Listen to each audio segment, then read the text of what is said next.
네, 경제방송하는 유행입니다. 오늘 이슈 캐스팅 요소수 해보겠습니다. 정부에서 요소수 대응 TF팀을 구성했다. 이런 기사 많이 나오고 있죠.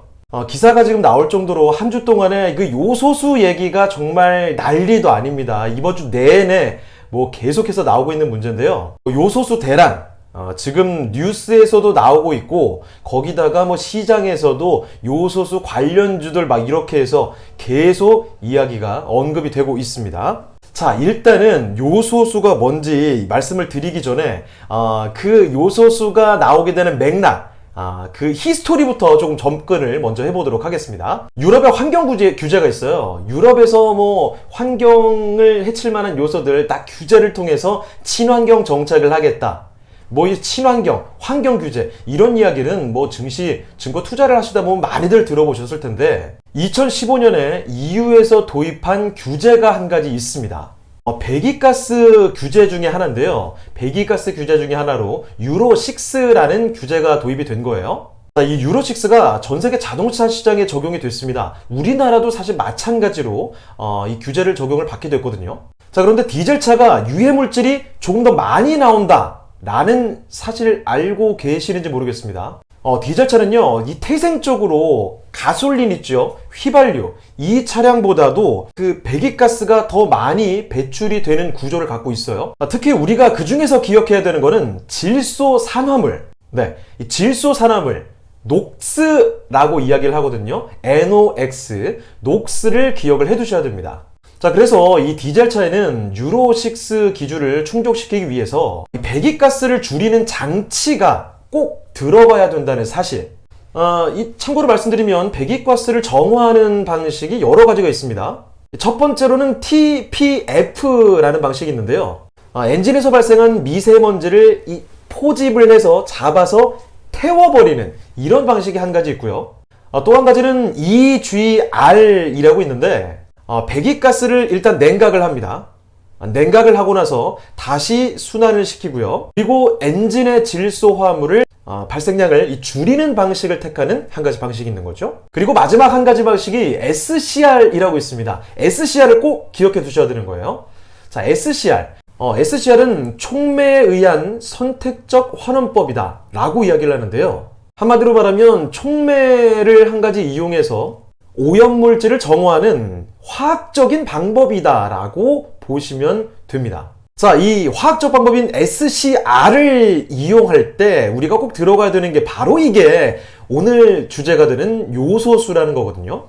요소가 들어간다는 거고, 당연히 암모니아 냄새, 화장실 냄새가 나겠죠. 간단히 이 SCR 장치의 원리에 대해서 설명을 좀 드릴 텐데, 기본적으로 요소와 물을 희석해서 사용을 하게 됩니다.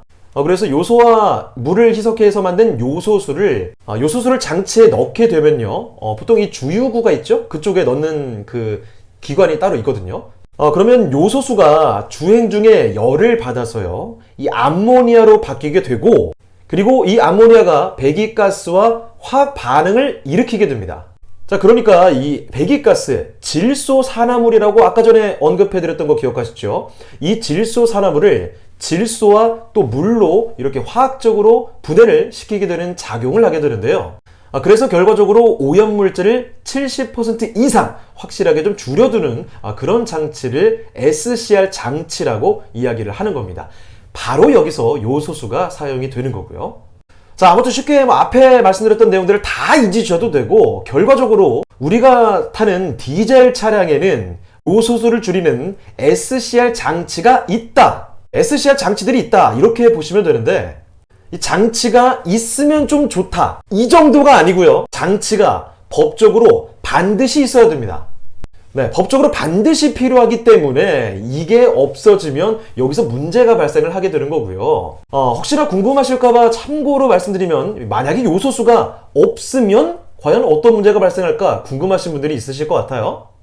자동차 매뉴얼에도 등장을 한다고 하는데요. 이 요소수가 완전히 고갈되게 되면 재시동이 되지 않는다고 합니다. 그러니까 무슨 문제냐면, 자동차를 한창 주행을 하고 있을 때 고갈이 되면 당장 시동이 꺼지는 건 아닌데, 자, 문제는 잠시 정차를 했을 때, 그러고 나서 다시 시동을 걸었을 때는 시동이 걸리지 않는, 그러니까 차량 운행이 되지 않는 그런 문제가 발생을 한다는 겁니다.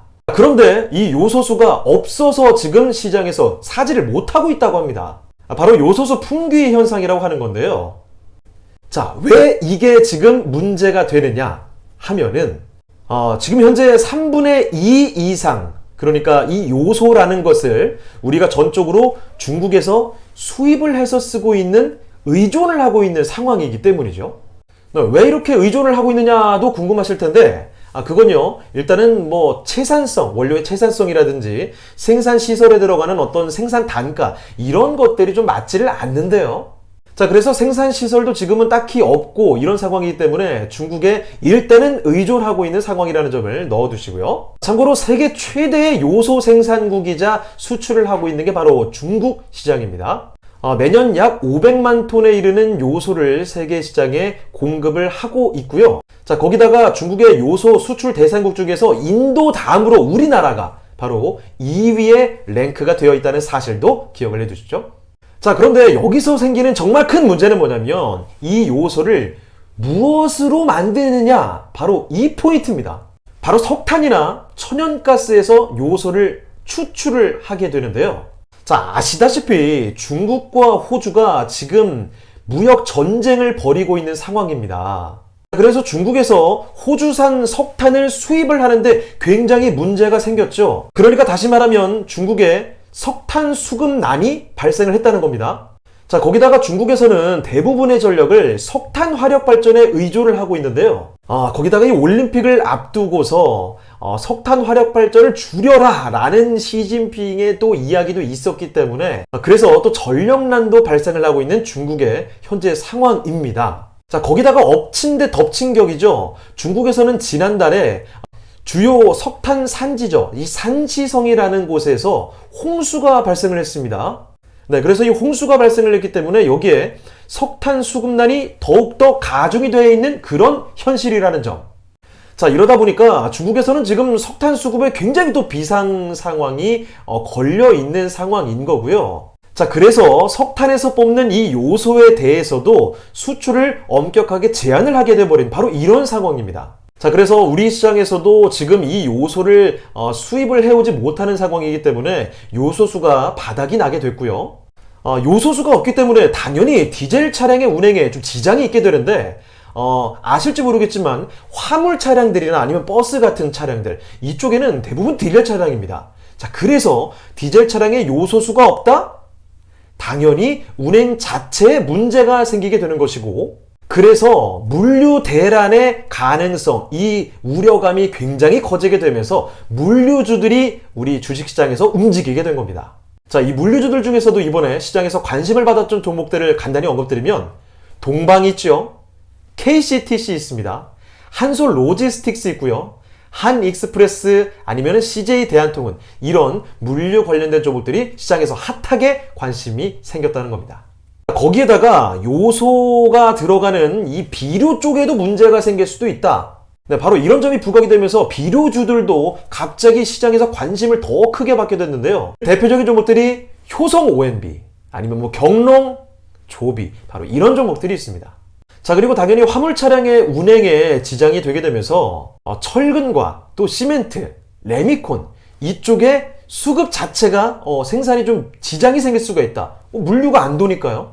이런 점까지 함께 부각이 되면서 시장에서는 시멘트주들도 각광을 받게 됐습니다. 물론 시멘트주들은 이뿐만이 아니라 최근에 앞으로 대선도 앞두고 있는 상황에서 건설 경기가 조금 더 회복이 될 수 있다, 이런 기대감까지 덧붙이게 되죠. 어쨌든 시멘트주들이 각광을 받게 됐다는 점, 이 대표적인 종목들 뭐 한일현대시멘트, 아니면 성신양회, 아시아시멘트, 또는 뭐 고려시멘트, 삼표시멘트, 바로 이런 종목들이 급등세가 일어나기도 했습니다. 자, 게다가 이뿐만이 아니죠. 요소수가 필수적으로 들어가는 것들이 상당히 많답니다. 크레인이나 아니면 굴삭기, 또 롤러, 그러니까요, 이 건설 쪽에 쓰이는 중장비 쪽도 가동이 중단될 수도 있다. 바로 이런 우려감도 굉장히 커지고 있다는 거죠. 자, 그래서 건설업계도 현재 비상이 걸려있는 상황이라는 점. 자, 이렇게 물류부터 시작해서 많은 부분에 이 요소수 때문에 벌어지는 영향들, 뭐 주가에는 긍정적으로 작용되는 경우도 많이 있죠. 어쨌든 이런 것들이 많이 있기 때문에 다양한 산업들에 문제가 발생을 하고 있다라는 점, 그래서 주식시장에서도 관련주들이 지금 기민하게 반응을 하고 있다는 점을 꼭 좀 기억을 해주시길 바랍니다. 네, 요소수 대란 정리를 해봤습니다.